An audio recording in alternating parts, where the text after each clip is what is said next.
오늘도 우리 사는 이야기 찾아주셔서 감사합니다. 사연자분이 보내주신 이야기 시작해볼게요. 제가 겪은 정말 어이없는 일이 있어 이렇게 사연 보내봅니다.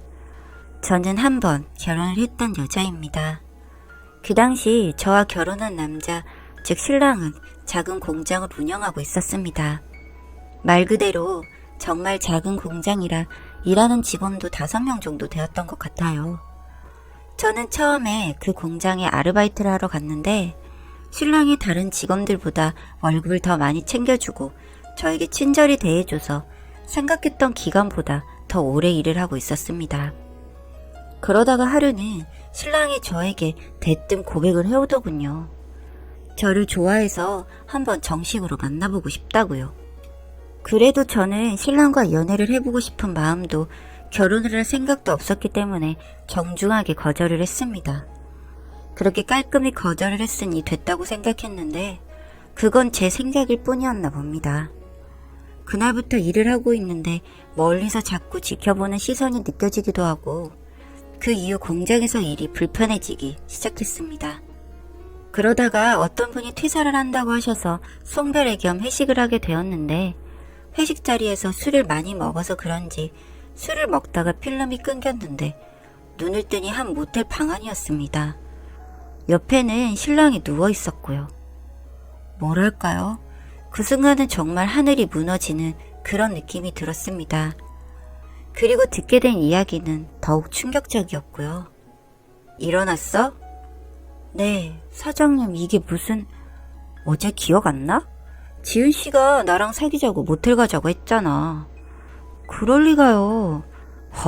참 사람 이상하게 몰아가네. 일단 전 먼저 가볼게요. 저는 사장의 말이 말도 안 되는 일이라고 생각했습니다. 저희 집 근처에서 술을 먹었는데 제가 굳이 30분이나 걸리는 곳에 모텔을 오는 것도 이상하고 단 한 번도 사장님이랑 만나고 싶다고 생각을 한 적이 없었거든요. 그런데 그렇게 덜컥 일이 생겨버린 거죠. 정말 그 밤을 생각하면 죽고 싶었지만 솔직히 아무런 기억도 나질 않았고 어느 누구에게 말할 수도 없어서 혼란스러운 생각만 가득할 뿐 그렇게 하루하루 보내고 있었습니다. 그리고 한 달 동안 출근을 해서도 대면대면 지내기는 했는데 회사에는 소문이 나기라도 한 건지 사람들이 저를 조금씩 피하는 게 느껴지는 겁니다. 부모님 때문에 그냥 일을 계속하고 있었는데 이젠 정말 그만둬야겠다는 생각을 하고 있던 참이었습니다. 그런데 여기서 더 큰 문제가 생겼습니다. 지금 생각해도 너무나 어이없게도 저는 그 한 번의 실수로 임신을 하게 된 것이었어요.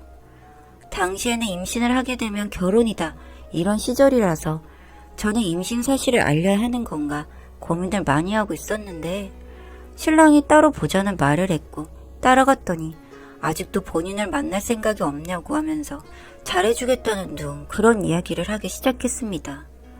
그때 저도 임신 때문에 정신이 없을 때라 사실은 그때 임신을 했다고 말을 해버렸고 신랑은 본인이 책임지겠다며 결혼을 하자고 하더군요. 그때가 신랑의 나이 37, 제 나이 23살 때의 일입니다.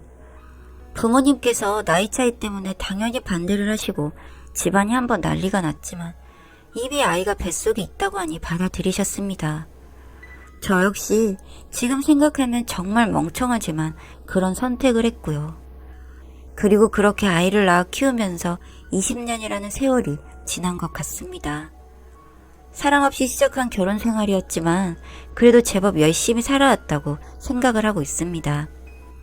집에서 아이들과 신랑을 챙기면서 여유가 될 때는 신랑 공장에서 일을 돕거나 아이들이 조금 크고 난 이후에는 정수기를 관리하는 일을 배워서 가정이나 회사 등에 방문해서 정수기 필터를 교체해주는 일을 하고 있었습니다.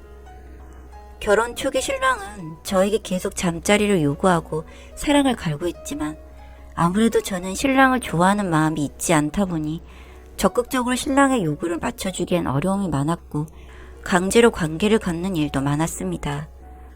그리고 그런 강제적인 관계도 점점 익숙해지게 되었는데 그렇게 8년 정도가 지난 어느 날에 갑자기 신랑이 저에게 심드렁해진 것을 알게 되었습니다. 솔직히 몸도 편하고 좋았지만 이럴 사람이 아닌데 뭐지? 싶어서 보니까 다른 여자와 바람을 피고 있는 중이었습니다. 저는 그때 두 아이를 키우느라 정신이 없을 때였는데 신랑은 그 시기에 바람을 피운 거죠. 신랑의 바람 전적은 이게 한 번이 아니고 임신 중이라 제가 관계를 못 가질 때는 그 핑계로 주점에 가서 놀기도 했었고, 아이들이 신생아 시절에는 제가 그 사람에게 관심을 안 준다며 아이를 꼬집으려 하거나 또 그 핑계를 대고 바람을 피우곤 했었기에 놀랄 일도 아니었죠. 사실 신랑은 아이들에게도 애착이 많은 편은 아니고 그렇다고 용돈을 많이 주거나 경제적으로 풍족한 가족도 아니었습니다. 그 이후로도 정말 수도 없이 많은 바람을 피우고 다녔고 저는 그저 그런가 보다 하고 살고 있었습니다. 그 중에 한 번 기억에 남는 일이 있었는데 그 사람이 유부녀를 만나서 그 신랑이 신랑의 회사를 찾아온 적도 있었습니다.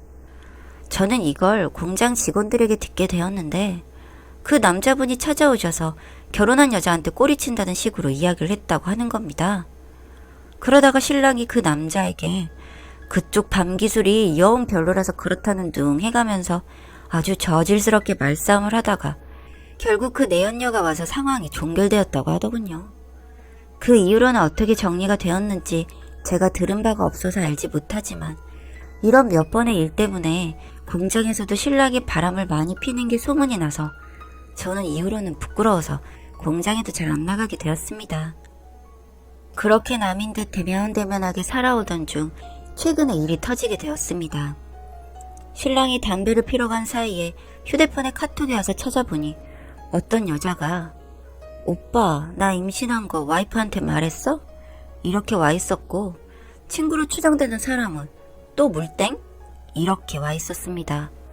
그래서 신랑이 다 확인한 후 잠든 틈에 다시 봐야겠다 생각을 하고 휴대폰을 다시 제자리에 두었는데 그 순간 제 가슴이 뛰는 것이 느껴졌어요.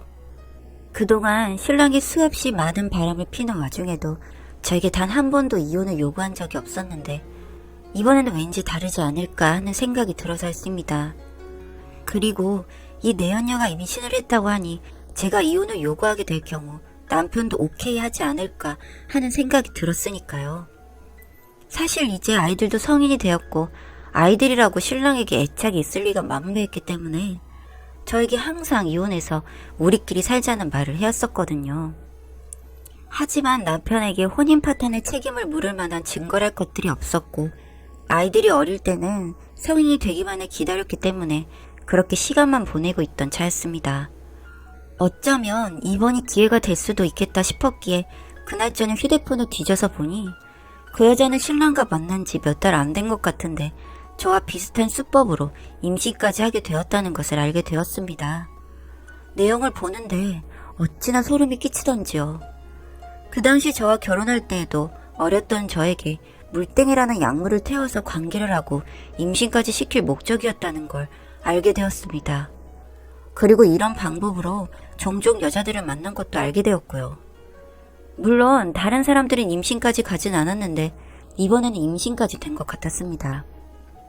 전 그 내용을 전부 캡처를 해서 저장을 해놓고 그냥 자려고 했는데 너무 열이 받아 신랑에게 휴대폰을 던졌습니다.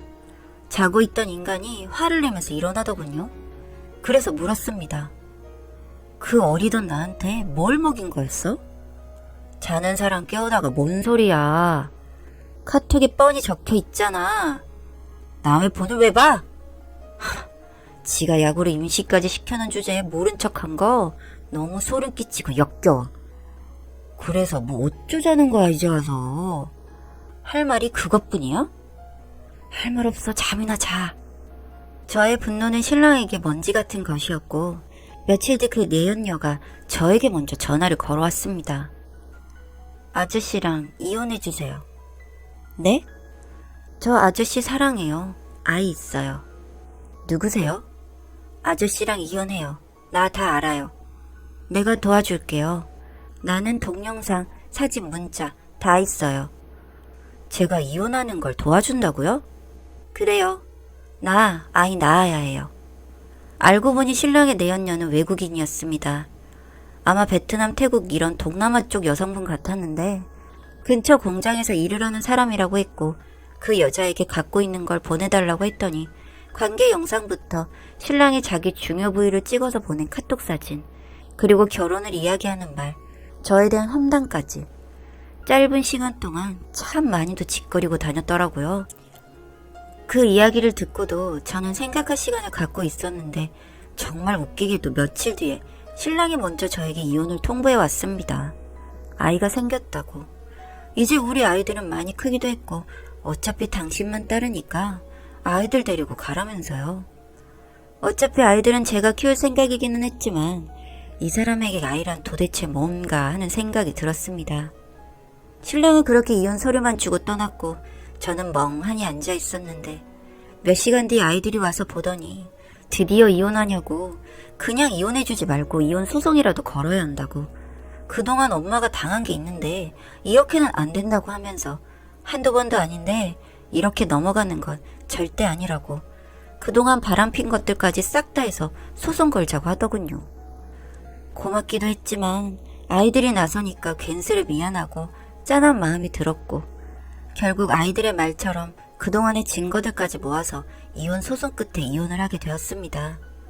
그리고 혼인기간이 길어서 위자료도 최대한으로 받아냈습니다. 그렇게 이혼하고 나니 정말 살 것 같더군요.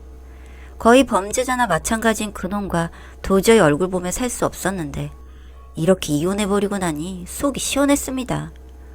이혼할 때 크게 한번 뒤집으면서 본인이 저지른 범죄와 같은 일은 입담으로 주는 조건으로 살고 있는 집을 받았던 터라 그것도 든든하고 좋았어요.